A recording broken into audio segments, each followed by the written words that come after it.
The mere sight of a snake can make your skin crawl. These reptiles are crawling on Earth for 128 million years now, and still, they can be our nightmare. But not all of these hideous creatures are actually poisonous, but the poisonous ones can be deadly. A bite from a king cobra has enough venom to kill an elephant, or 20 full-grown humans like you and me. But not if there's a good, generous horse nearby. For most of us, coming into contact with any snake can be scary. While it's true that only around 200 of more than 3,000 snake species are considered venomous or deadly to humans, telling apart the vipers from the ordinary snakes is difficult for the average Joe.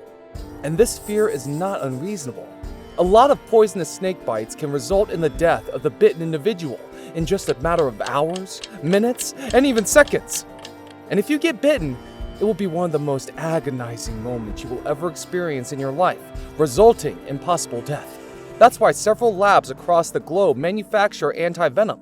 These compounds, when injected into the bloodstream after a snake bite, can save the person's life. And none of this would have been possible without horses. Yes, you heard that right. But what the hell do horses have to do with the complex process of making antivenom? I'll get to that part, but first, let's learn a bit more about antivenom snake bites and antivenom.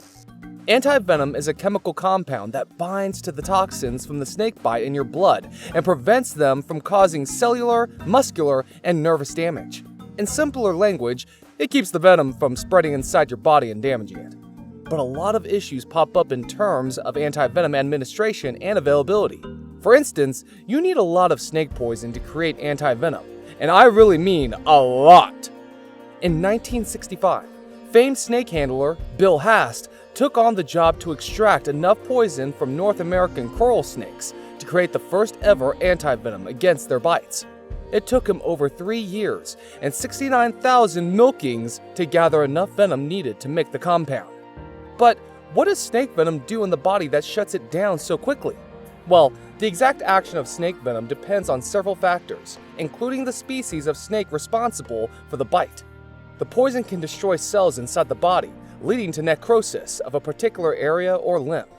In some cases, the venom thins the blood and stops it from coagulating. If this happens, you can bleed to death from even the smallest wound. Researchers haven't yet made antivenom for all poisonous snake bites. In countries such as India, where there is a huge variety of snakes, this is highly problematic.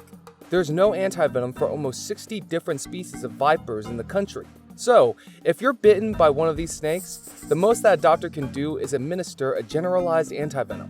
Even with all of the drawbacks, antivenom remains the only dependable form of treatment against most venomous snake bites, and there's no denying that it saves countless lives every year. Back in the year 1895 in France, a scientist named Albert Calmet was hard at work trying to come up with a cure for cobra bites. He started experiments on rabbits by injecting very small doses of cobra venom in their bodies. Over time, he increased the dosage of the venom, and the rabbits remained unfazed. Soon, these rabbits were being injected with enough venom to kill them twice over, but they stayed healthy. Calmet drew the miracle blood from the venom-resistant animals and isolated the compound that seemed to fight against the deadly cobra venom, and that's how the first ever antivenom was created. But this antivenom was called Antivenom.